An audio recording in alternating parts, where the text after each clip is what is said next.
chez le lévite Zacharie. Il est dans une petite pièce, assis et pensif, la tête penchée sur une main. C'est le lévite Zacharie.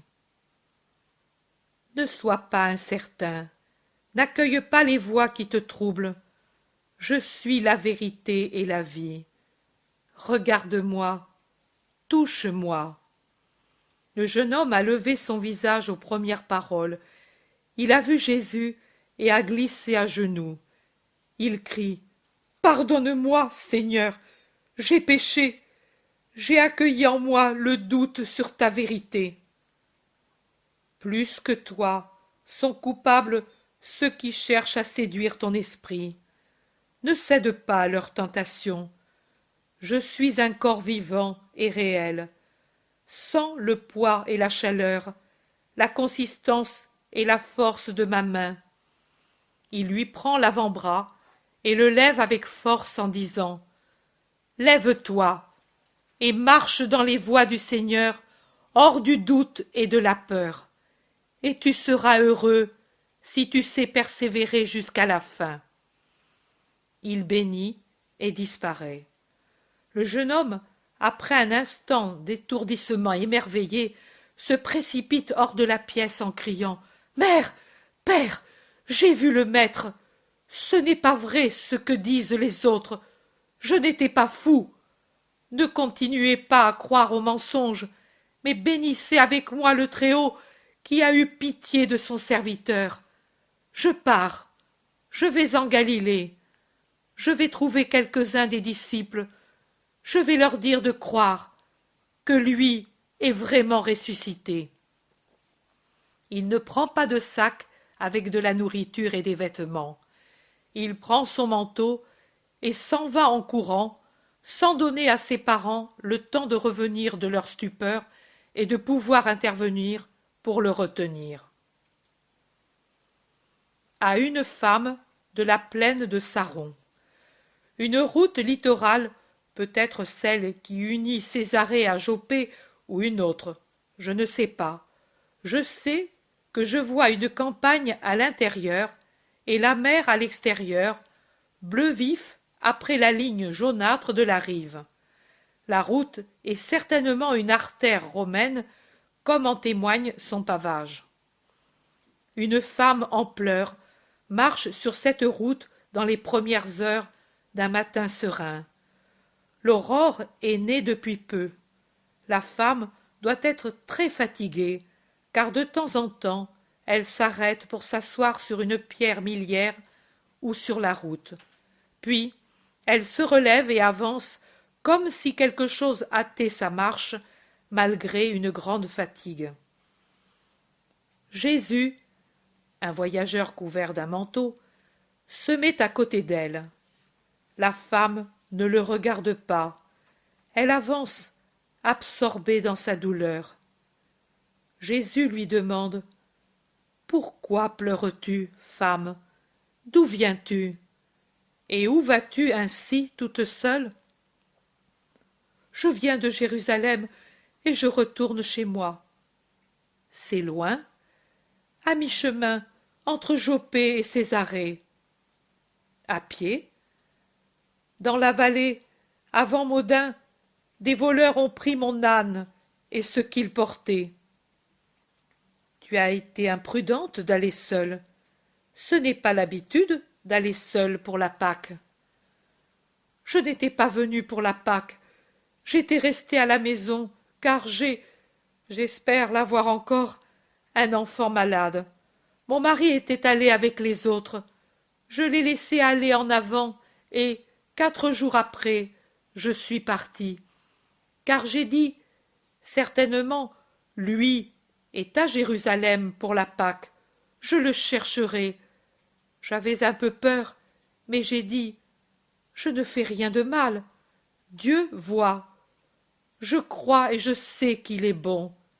Il ne me repoussera pas, parce que... Elle s'arrête comme apeurée et jette un coup d'œil rapide sur l'homme qui marche près d'elle, si bien couvert qu'on voit à peine ses yeux, les yeux uniques de Jésus. Pourquoi te tais-tu? Tu as peur de moi? Crois-tu que je sois un ennemi de celui que tu cherchais? Car tu cherchais le maître de Nazareth pour lui demander de venir à ta maison pour guérir l'enfant, pendant que ton mari était absent. Je vois que tu es un prophète, c'est cela. Mais quand je suis arrivé dans la ville, le maître était mort. Les pleurs l'étouffent. Il est ressuscité. Ne le crois-tu pas? Je le sais, je le crois. Mais moi, pendant quelques jours j'ai espéré le voir moi aussi. On dit qu'il s'est montré à certains, et j'ai tardé de partir. Chaque jour, c'était pour moi une douleur, car il est si malade, mon enfant. Mon cœur était divisé. Aller pour consoler sa mort, rester pour chercher le maître. Je ne prétendais pas qu'il vînt à ma maison, mais qu'il me promit la guérison. Et tu aurais cru? Tu penses que de loin, je crois. Oh, s'il m'avait dit, va en paix, ton fils guérira, je n'aurais pas douté. Mais je ne le mérite pas, parce que...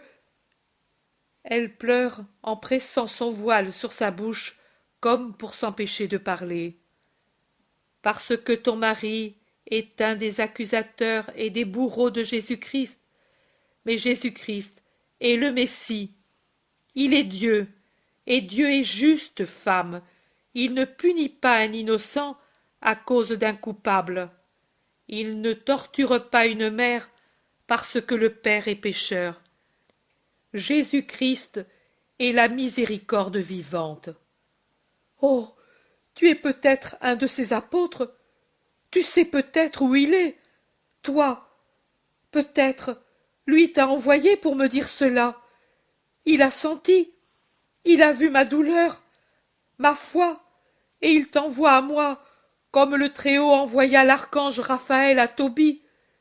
Dis-le-moi s'il en est ainsi, et moi, bien que lasse jusqu'à en être fiévreuse, je retournerai en arrière pour chercher le Seigneur. Je ne suis pas un apôtre, mais les apôtres sont encore restés pour plusieurs jours à Jérusalem après sa résurrection. C'est vrai, je pouvais le demander à eux. Certainement, eux continuent le Maître. Je ne croyais pas qu'ils puissent faire des miracles. Ils en ont fait encore. Mais maintenant, on m'a dit qu'un seul est resté fidèle, et je ne croyais pas. Si, ton mari t'a parlé ainsi, en se moquant de toi dans son délire de faux triomphateur. Mais moi, je te dis que tout homme peut pécher, car Dieu seul est parfait. Et il peut se repentir, et s'il se repent, sa force grandit, et Dieu augmente ses grâces à cause de sa contrition. N'a-t-il pas pardonné à David, le Seigneur Très-Haut? Mais qui es-tu? Qui es-tu pour me parler avec tant de douceur et de sagesse, si tu n'es pas apôtre? Un ange, peut-être, l'ange de mon enfant. Il a peut-être expiré, et tu es venu pour me préparer. Jésus laisse tomber son manteau de sa tête et de son visage, et passant de l'humble aspect d'un pèlerin ordinaire à sa majesté de Dieu homme revenu de la mort, il dit avec une douce solennité: c'est moi, le Messie qu'on a crucifié en vain. Je suis la résurrection et la vie. Va, ô femme, ton fils vit, car j'ai récompensé ta foi. Ton fils est guéri, car si le rabbi de Nazareth a fini sa mission, l'Emmanuel continue la sienne jusqu'à la fin des siècles pour tous ceux qui ont foi, espérance et charité au Dieu un et trin, dont le Verbe incarné est une personne qui, à cause du divin amour, a quitté le ciel pour venir enseigner, souffrir et mourir pour donner la vie aux hommes. Va en paix, femme, et sois forte dans la foi, car le temps est venu où dans une famille l'époux sera contre l'épouse, le père contre ses enfants, et ces derniers contre celui-là, par haine ou par amour pour moi. Mais bienheureux ceux que la persécution n'arrachera pas à ma voix. Il la bénit et disparaît. À des bergers sur le grand Hermont. Un groupe de troupeaux et de bergers. Ils séjournent sur des pentes de magnifiques pâturages. Ils parlent des événements de Jérusalem. Ils sont affligés en se disant l'un à l'autre: nous n'aurons plus sur la terre l'ami des bergers. Et ils rappellent les nombreuses rencontres qu'ils ont eues ici et là avec lui. Rencontre, dit un vieux berger, que nous ne ferons jamais plus. Jésus apparaît comme s'il mettait le pied en ce lieu de derrière un bosquet enchevêtré où les grands fûts sont embrassés par des buissons bas qui cachent la vue du sentier. Ils ne le reconnaissent pas dans l'homme solitaire, et ils murmurent en le voyant ainsi enveloppé dans un vêtement blanc: qui est-ce? Un Essénien? Ici? Un riche pharisien? Ils sont perplexes. Jésus leur demande: pourquoi dites-vous que vous ne rencontrerez plus le Seigneur? Car celui dont vous parlez, c'est le Seigneur. Nous le savons, mais tu ne sais pas ce qu'ils lui ont fait. Maintenant, il y en a qui disent qu'il est ressuscité, d'autres non. Mais même s'il est ressuscité, comme nous préférons le croire, maintenant il s'en est allé. Comment peut-il désormais aimer et rester au milieu d'un peuple qui l'a crucifié?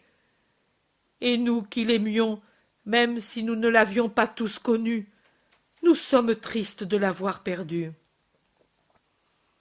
Il y a une manière de l'avoir encore. Lui l'enseigner. Oh oui, en faisant ce que lui enseignait. Alors, on a le royaume des cieux, et l'on est avec lui. Mais avant, on doit vivre et puis mourir, et lui n'est plus parmi nous pour nous réconforter. Il secoue la tête. Mes petits enfants, ceux qui vivent ce que lui a enseigné, en gardant son enseignement dans leur cœur, c'est comme s'ils avaient Jésus dans leur cœur. En effet, parole et doctrine sont une seule chose. Lui n'était pas un maître qui aurait enseigné des choses qui n'eussent pas été telles que lui était. Par conséquent, celui qui fait ce que lui a dit a Jésus vivant en lui et n'en est pas séparé. Tu parles bien, mais nous sommes de pauvres hommes et nous voudrions aussi le voir de nos yeux pour bien ressentir la joie. Moi, je ne l'ai jamais vu, et mon fils non plus, ni Jacob celui-ci, ni Melchias celui-là, ni Jacques cet autre, ni Saül. Tu vois seulement parmi nous combien ne l'ont pas vu. Nous le cherchions toujours, et quand nous arrivions, lui était parti. Vous n'étiez pas à Jérusalem ce jour-là? Oh, nous y étions, mais quand nous avons su ce qu'il voulait lui faire, nous nous sommes enfuis comme des fous sur les montagnes pour revenir dans la ville après le sabbat. Nous ne sommes pas coupables de son sang, car nous n'étions pas dans la ville, mais nous avons mal agi d'être lâches. Nous l'aurions vu, au moins, et salué. Certainement, lui nous aurait bénis pour notre salut. Mais vraiment, nous n'avons pas eu le courage de le regarder au milieu des tourments. lui vous bénit maintenant. Regardez celui dont vous désirez connaître le visage. Il se manifeste splendidement divin sur la verdure du pré. Devant leur stupeur qui les jette à terre, mais qui aussi cloue leurs pupilles sur le visage divin, lui disparaît dans une lumière éblouissante. À Sidon, dans la maison de l'enfant né aveugle. L'enfant joue tout seul sous une tonnelle touffue. Il s'entend appeler et se trouve en face de Jésus. Bien peu craintif, il lui demande « Mais tu es le rabbi qui m'a donné les yeux !» Et il fixe ses yeux limpides d'enfant, d'un bleu pareil à ceux de Jésus, dans les yeux divins étincelants. « C'est moi, enfant. Tu n'as pas peur de moi ?» Il lui caresse la tête. « Peur, non, mais maman et moi, nous avons beaucoup pleuré quand le père est revenu avant le temps et nous a dit qu'il s'était enfui parce qu'ils avaient pris le rabbi pour le faire mourir. Il n'a pas fait la Pâque et doit partir de nouveau pour la faire. Mais tu n'es pas mort, alors ? Je suis mort. Regarde les blessures. Mort sur la croix. Mais je suis ressuscité. Tu diras à ton père de rester quelque temps à Jérusalem après la seconde Pâque et de rester aux alentours de l'Oliveraie, à Bethphagée. Là, il trouvera quelqu'un qui lui dira ce que faire. Mon père pensait te chercher. Pour les tabernacles, il n'a pas pu te parler. Il voulait te dire qu'il t'aimait bien à cause des yeux que tu m'as donnés, mais il n'a pas pu le faire, ni alors, ni maintenant. Il le fera avec la foi en moi.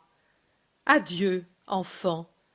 La paix à toi et à ta famille. Chez les paysans de Giocana. Les chants de Giocana sous le baiser de la lune. Silence absolu. Les pauvres demeures des paysans dans une nuit étouffante qui oblige à garder ouverte au moins une porte pour ne pas mourir de chaleur dans les pièces basses où sont entassés trop de corps pour ce qu'elles peuvent contenir. Jésus entre dans une pièce. Il semble que ce soit la lune elle-même qui allonge son rayonnement pour lui faire un tapis royal sur le sol de terre battue. Il se penche sur un dormeur qui se tient à plat ventre dans le lourd sommeil de la fatigue. Il l'appelle. Il passe à un autre et à un autre. Il les appelle tous, ses fidèles et pauvres amis. Il passe, léger et rapide, comme un ange qui vole. Il entre dans d'autres tanières. Puis il va les attendre dehors, près d'un bouquet d'arbres.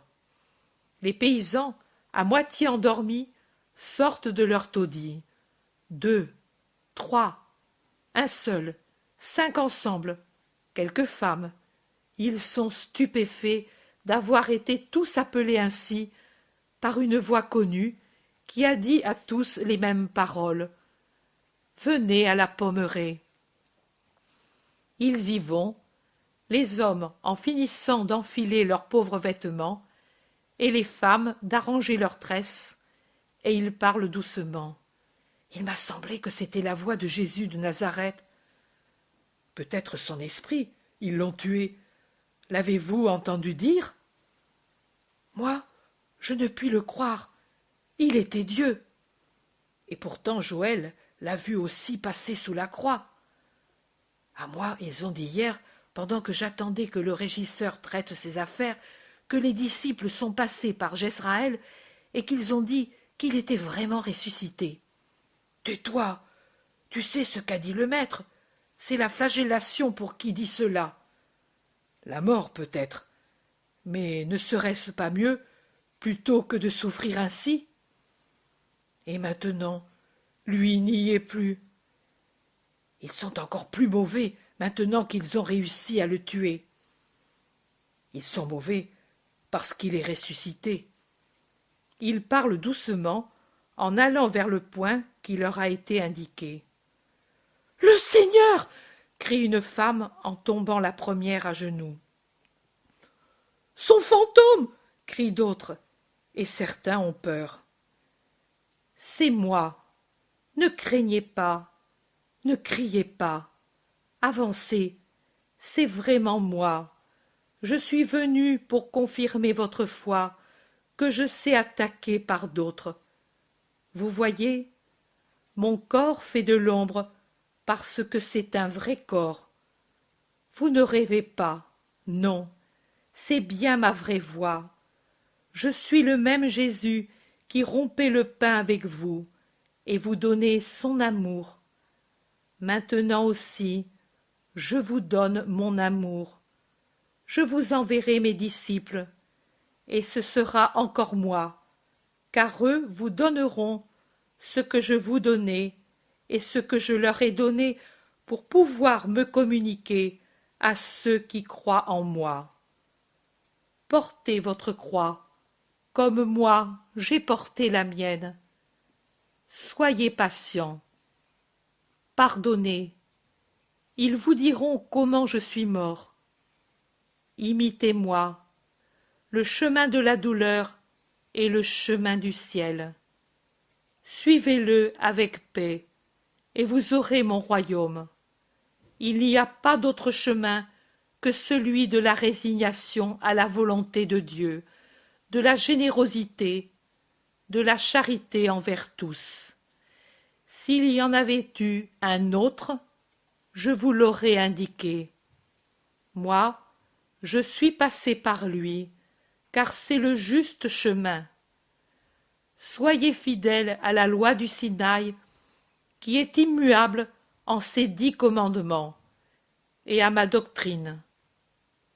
Il en viendra qui vous instruiront, pour que vous ne soyez pas abandonnés aux menées des mauvais.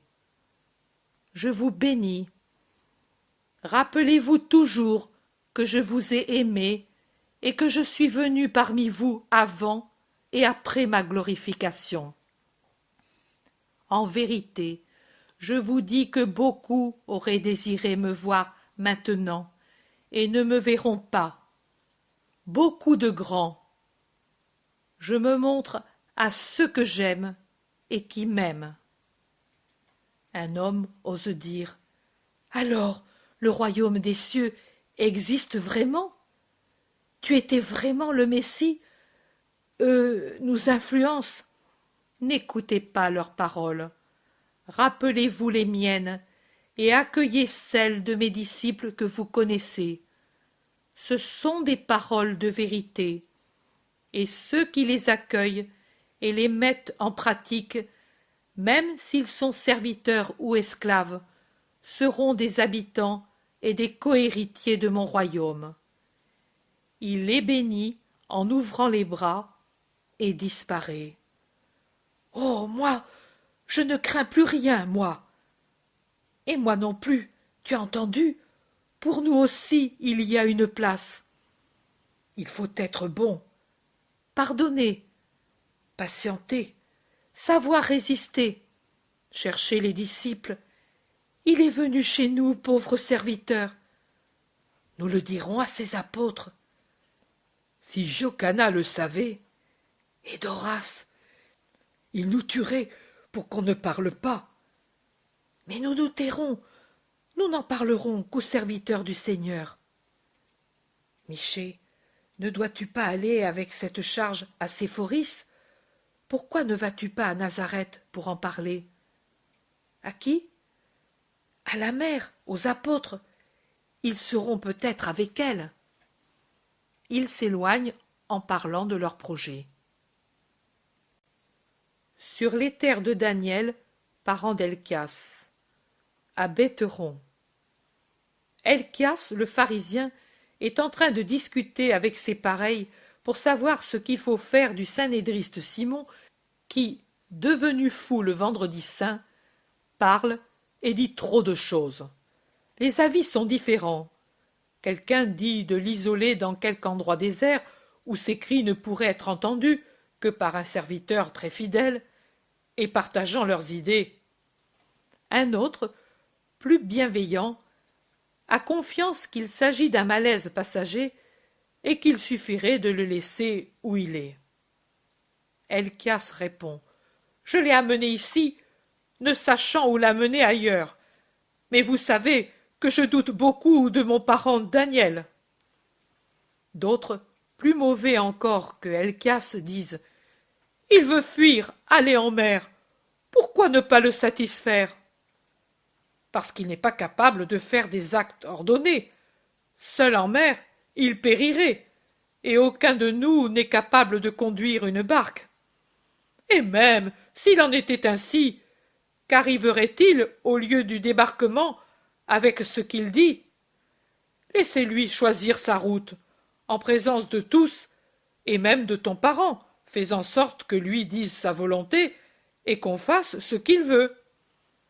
Cette proposition est approuvée, et Helkias, appelant un serviteur, ordonne qu'on amène Simon et qu'on appelle Daniel.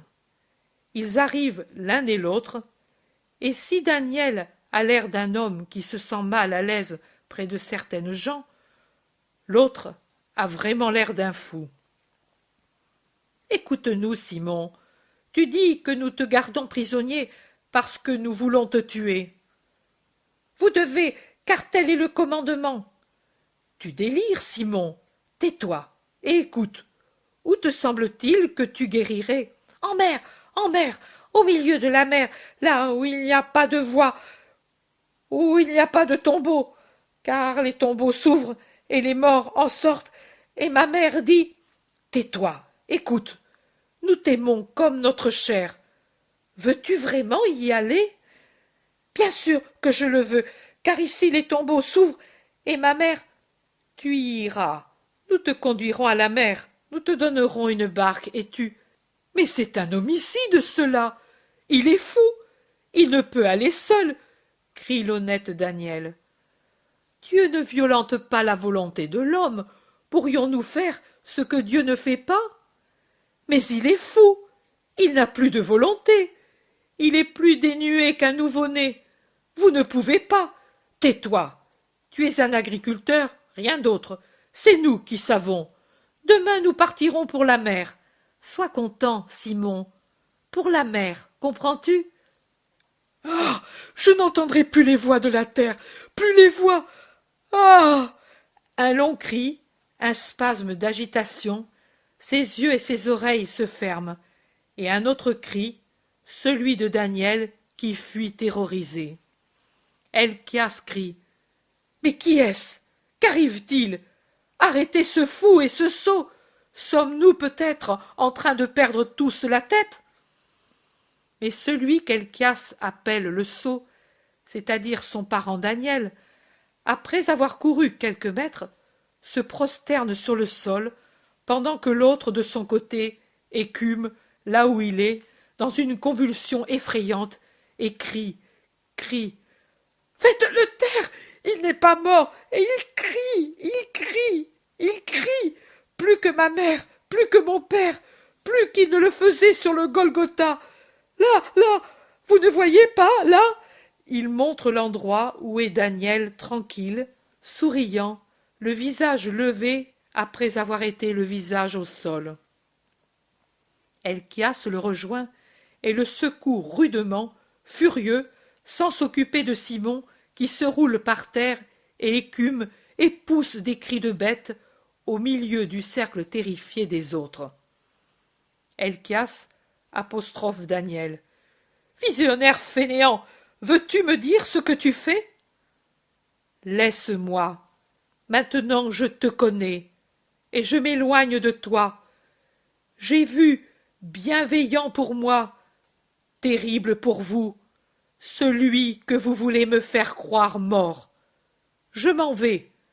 Plus que l'argent et n'importe quelle richesse, je protège mon âme. Adieu, maudit, et si tu peux, fais en sorte de mériter le pardon de Dieu. »« Mais où vas-tu? Où? Moi je ne veux pas. »« As-tu le droit de me garder prisonnier? Qui te l'a donné? je t'abandonne ce que tu aimes, et je suis ce que j'aime. Adieu. Il lui tourne le dos rapidement, comme tiré par une force surhumaine, et descend la pente verte des oliviers et des vergers. Helcias, et pas lui seul, est livide. La colère les étrangle tous.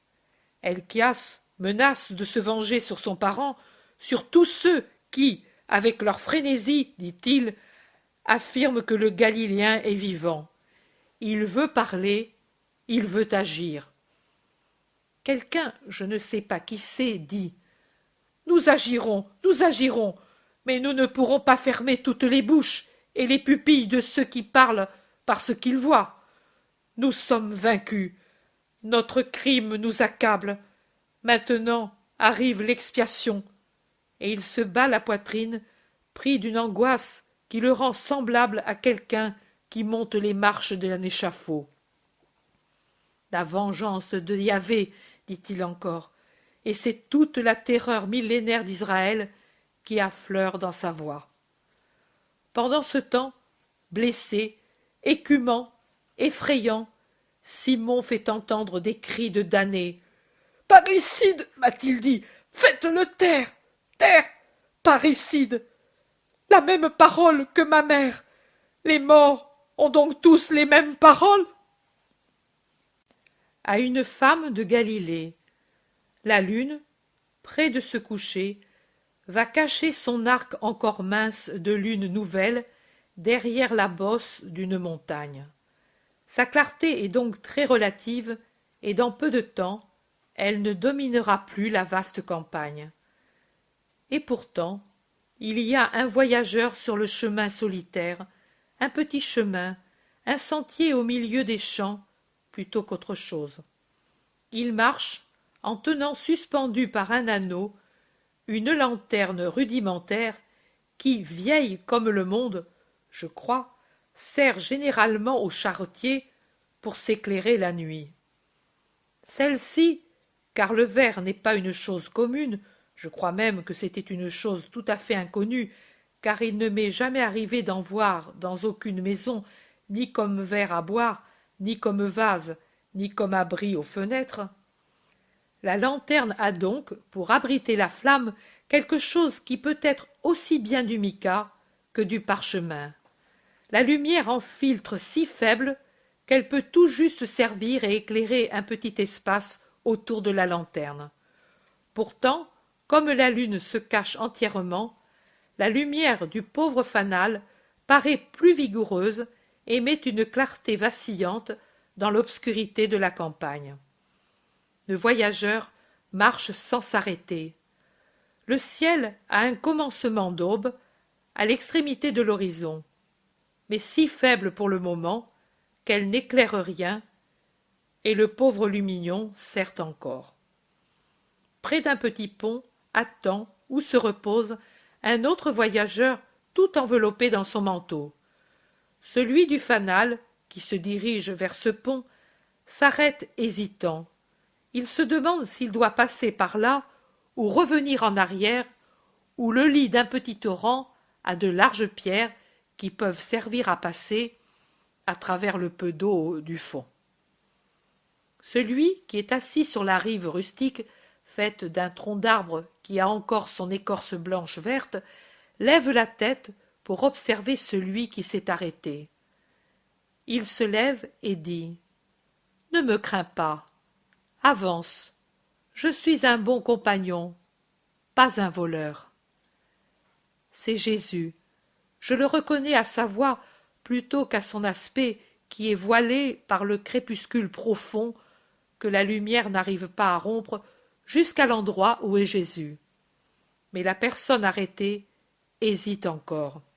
« Viens, femme, ne crains pas, nous irons ensemble pendant un bout de chemin, et ce sera bien pour toi. » La femme, je sais maintenant que c'est une femme, avance vaincue par la douceur de la voix ou par une force secrète, et elle hoche la tête en avançant et en murmurant « Il y a plus de bien pour moi. » Maintenant, Ils avancent côte à côte par le chemin assez large pour permettre le passage de deux piétons. L'aube qui avance découvre d'un côté du chemin une rigide forêt en miniature de grains mûrs qui attendent qu'on les fauche. De l'autre côté, les grains déjà coupés sont étendus en gerbes sur le champ dépouillé de sa gloire de moissons mûres. Maudite, dit à voix basse la femme en jetant un regard sur les gerbes qui gisent par terre. Jésus se tait. Le jour avance. La femme éteint la pauvre lanterne et pour le faire découvre son visage dévasté par les larmes. Elle lève son visage pour regarder vers l'Orient où une ligne jaune-rose annonce le lever du soleil. Elle tend le poing vers l'Orient et elle dit encore « Maudit sois-tu !» Le jour, c'est Dieu qui l'a fait, comme il a fait le grain. Ce sont des bienfaits de Dieu. Il ne faut pas les maudire, dit doucement Jésus. Et moi je les maudis, je maudis le soleil et les moissons, et j'ai raison de le faire. N'ont-ils pas été bons pour toi pendant tant d'années? Le premier n'a-t-il pas fait mûrir pour toi le pain quotidien, le raisin qui se change en vin, les légumes et les fruits du jardin? Et le soleil n'a-t-il pas fait croître les pâturages pour nourrir les brebis et les agneaux, dont le lait et la viande t'ont nourri, et avec la toison desquels tu as tissé tes vêtements?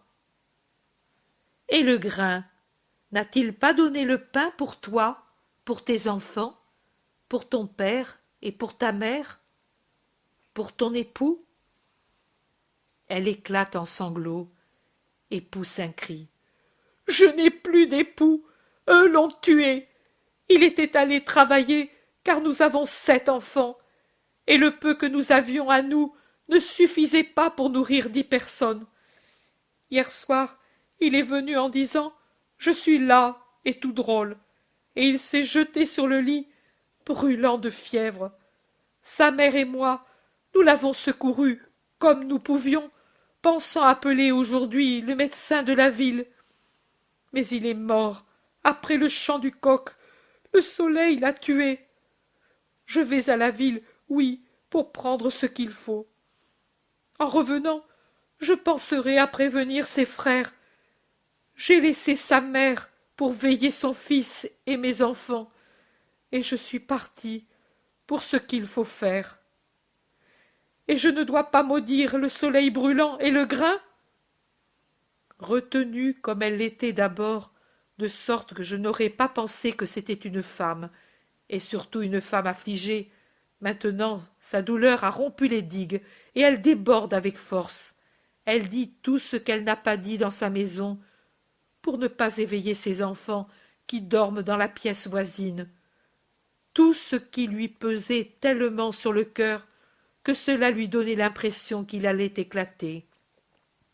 Souvenir d'amour, peur de l'avenir, douleur de veuve, passent confusément, comme des débris arrachés à la rive sur l'eau gonflée d'un fleuve en crue. Jésus la laisse parler, car Jésus sait compatir à la douleur. Il la laisse s'épancher pour que la créature en soit soulagée, et que la fatigue même qui succède au débordement de la douleur la rende capable d'écouter celui qui la console. Alors il lui dit doucement « À Naïm et à Nazareth, et dans les villages situés entre les deux, il y a des disciples du rabbi de Nazareth. Va les trouver. » « Et que veux-tu qu'ils fassent? Si lui était encore là. Mais eux ne sont pas saints. Mon mari était à Jérusalem ce jour-là, et il sait. Oh non, il savait. Il ne sait plus rien. Il est mort. » « Que faisait ton mari ce jour-là? » Quand la clameur de la rue le réveilla, il courut sur la terrasse de la maison où il était avec ses frères, et il vit passer le rabbi que l'on conduisait au prétoire, et avec les autres Galiléens, il le suivit jusqu'à ce qu'il fût mort. On lui jeta des pierres, à lui et aux autres, quand on découvrit qu'il était Galiléen, là-haut sur la montagne, et on les repoussa plus bas. Mais ils furent là, jusqu'à ce que tout fût accompli. Puis ils s'éloignèrent. Et maintenant, lui est mort. Oh, si au moins je savais qu'à cause de sa pitié pour le rabbi, il est en paix. Jésus ne répond pas à ce désir, mais il dit: alors il aura vu qu'il y avait des disciples sur le Golgotha. Peut-être que tous les Galiléens furent comme ton mari. Oh non, beaucoup, et même de Nazareth l'injurièrent. On le sait. Quelle honte! Et alors, si beaucoup de gens, même à Nazareth, n'ont pas eu l'amour pour leur Jésus, et que pourtant lui leur a pardonné, et que beaucoup se sanctifieront dans l'avenir, pourquoi veux-tu juger de la même manière les disciples du Christ? Veux-tu être, toi, plus sévère que Dieu? Dieu accorde beaucoup à celui qui pardonne. Il n'est plus là, le bon rabbi, il n'y est plus, et mon mari est mort. Jésus dit: le rabbi a donné à ses disciples le pouvoir de faire ce que lui faisait. Je veux le croire, mais il n'y avait que lui pour vaincre la mort, lui seulement. Et ne lit-on pas qu'Élie rendit l'esprit au fils de la veuve de Sarepta? En vérité, je te dis qu'Élie était un grand prophète, mais que les serviteurs du Sauveur qui est mort et ressuscité parce qu'il était le Fils du vrai Dieu incarné pour racheter les hommes, ont un pouvoir encore plus grand, parce que lui, sur la croix, leur a pardonné leurs péchés, à eux d'abord. Connaissant par sa divine sagesse la véritable douleur de leurs esprits contrits, il les a sanctifiés après sa résurrection par un nouveau pardon, et leur a infusé l'Esprit Saint pour qu'ils puissent me représenter dignement, à la fois par la parole et les actions, afin que le monde ne reste pas désolé après mon départ. La femme recule vivement, stupéfaite. Elle rejette son voile en arrière pour bien voir son compagnon. Elle ne le reconnaît pas pourtant. Elle croit avoir mal compris. Pourtant, elle n'ose plus parler. As-tu peur de moi? Tu m'as cru d'abord un voleur prêt à te prendre l'argent que tu as dans ton sein, destiné à acheter ce qui est nécessaire pour la sépulture. Et tu as eu peur. Maintenant, tu as peur de savoir que je suis Jésus? Et Jésus n'est-il pas celui qui donne et ne prend pas, celui qui sauve et ne ruine pas? Reviens en arrière, femme, je suis la résurrection et la vie. Ils ne sont pas nécessaires, le linceul et les aromates, pour celui qui n'est pas mort, qui n'est plus mort, car je suis celui qui vainc la mort et récompense celui qui a foi. Va, va à ta maison, ton mari est vivant. Aucune foi en moi ne reste sans récompense. Il fait le geste de la bénir et de s'en aller. La femme sort de sa pétrification. Elle ne demande pas, elle ne doute pas. Non, elle tombe à genoux pour adorer. Puis finalement, elle ouvre la bouche et fouillant dans son sein, en tire une bourse petite, une pauvre bourse de pauvres gens auxquels la misère interdit des honneurs solennels pour leur mort. Et elle dit, en offrant la bourse: je n'ai pas autre chose, rien d'autre pour te dire ma reconnaissance, pour t'honorer, pour... Je n'ai pas besoin d'argent, femme, tu le porteras à mes apôtres. Oh oui, j'irai avec mon mari. Mais que te donner alors, mon Seigneur? Quoi, toi qui m'es apparu, ce miracle, et moi qui ne t'ai pas reconnu, et moi si fâché, oui, si injuste, jusqu'avec les choses. Oui, et tu ne pensais pas qu'elles sont parce que moi je suis, et que tout est bon de ce que Dieu a fait. S'il n'y avait pas eu le soleil, s'il n'y avait pas eu les grains, tu n'aurais pas eu cette grâce que tu viens d'avoir. Mais quelle douleur pourtant! La femme pleure en y pensant. Jésus sourit et lui montre ses mains en disant: ceci est une minime partie de ma douleur, et je l'ai consumée tout entière, sans me plaindre, pour votre bien.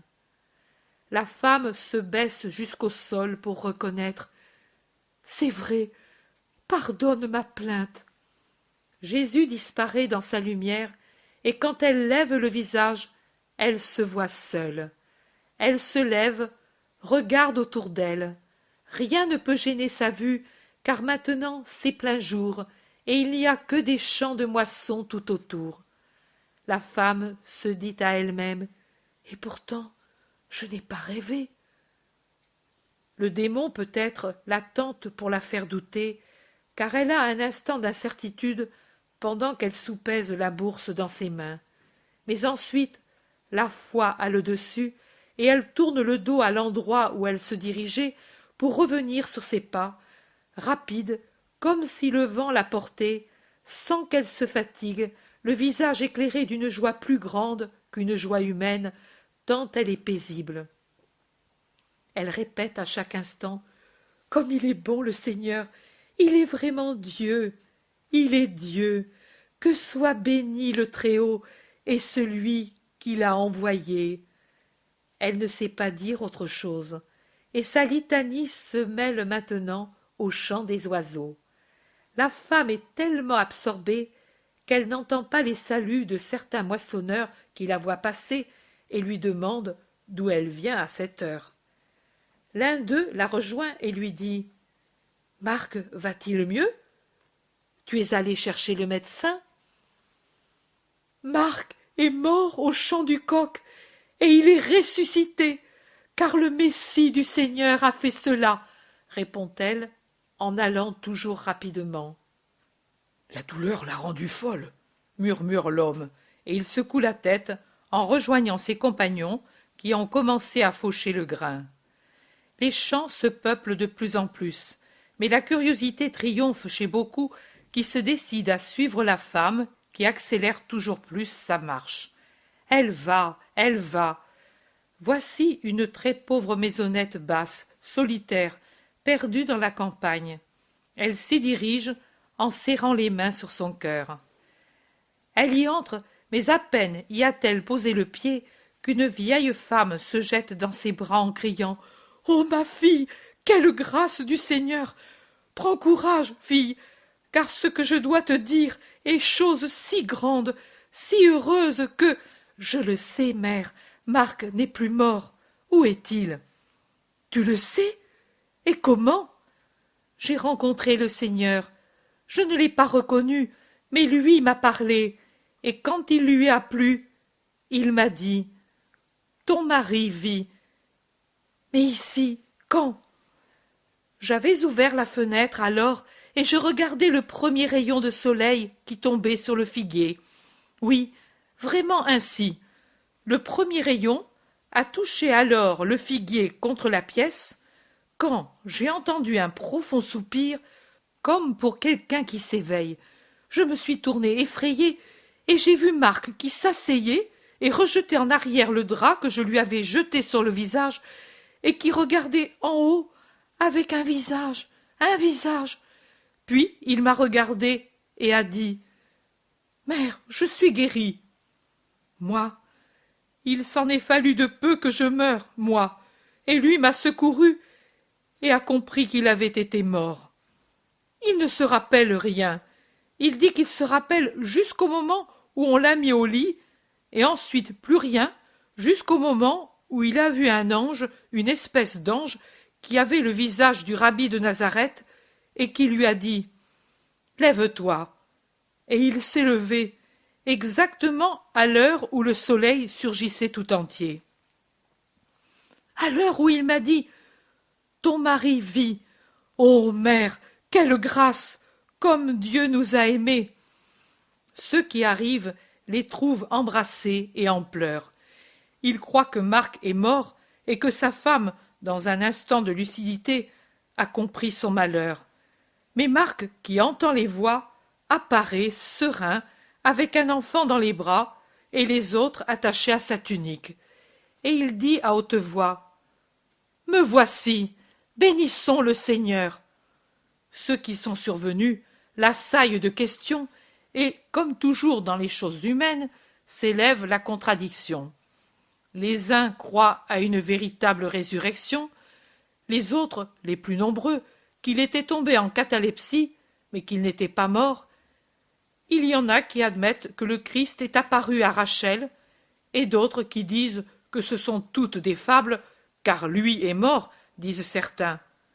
Et d'autres, il est ressuscité, mais il est tellement indigné, il doit l'être, qu'il ne fait plus de miracles pour son peuple assassin.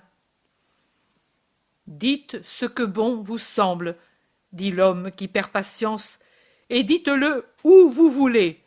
Il suffit que vous ne le disiez pas ici, où le Seigneur m'a ressuscité. Et allez-vous-en, ô malheureux, et veuille le ciel vous ouvrir le cerveau pour que vous croyiez. Mais pour l'instant, allez-vous-en, et laissez-nous en paix.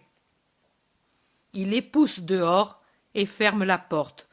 Il serre sur son cœur sa femme et sa mère, et il dit « Nazareth n'est pas loin, j'y vais proclamer le miracle. » C'est ce que veut le Seigneur, Marc. Nous porterons cet argent à ses disciples. Allons bénir le Seigneur. Comme nous sommes pauvres, mais lui aussi l'était, et ses apôtres ne nous mépriseront pas. Elle se met à lasser les sandalettes aux enfants pendant que la mère jette quelques provisions dans un sac, ferme portes et fenêtres, et que Marc va faire je ne sais quoi. Ils sortent quand ils sont prêts et marchent rapidement, les plus petits dans les bras, les autres joyeux et un peu stupéfaits tout autour. Vers l'est, vers Nazareth, on le comprend. Cet endroit est peut-être encore dans la plaine d'Esdraelon, mais en un point différent de celui des domaines de Giocana.